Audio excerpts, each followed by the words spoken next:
ব্যবসায়ী রইসউদ্দিনকে সাহায্য করার নাম করে ১৪ লক্ষ টাকা আয় করে নিলেন অভিনেত্রী অপু বিশ্বাস। হ্যাঁ ভিউয়ার্স, কিন্তু কিভাবে করলেন জানেন? চলুন তবে ঘটনার বিস্তারিত জেনে নেওয়া যাক। অভিনেত্রী অপু বিশ্বাস বেশ কিছুদিন যাবৎ কোনো দোষ না করেও একের পর এক ঘটনা নিয়ে কটাক্ষের শিকার হতে হচ্ছিল এই অভিনেত্রীকে। অবশ্য তার কাণ্ড কারখানাই যে এমন। গত কুরবানি ঈদের কথা মনে আছে আপনাদের?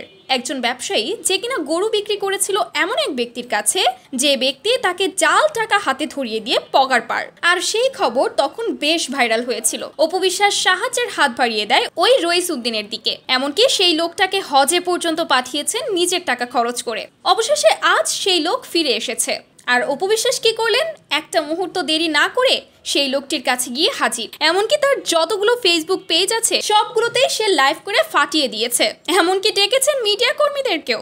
আর অপু বিশ্বাসের এই কাণ্ড দেখে রীতিমতো টাসকি খেয়ে গেছে তারই ভক্ত অনুরাগী। যেখানে কিনা ডান হাত দান করলে বাম হাত জানার কথা না, সেখানে অপু বিশ্বাস কি কাণ্ড ঘটিয়ে বসেছে। পুরো দেশের মানুষকে নাড়াচাড়া দিয়ে বসে আছে, আর এই চক্করে ইনকাম করে ফেলেছে প্রায় কয়েক লক্ষ টাকা। ব্যাস, এই নিয়েই কথা শুরু। যে টাকা দান করেছে তার থেকে বেশি নাকি সে উসুল করে ফেলেছে।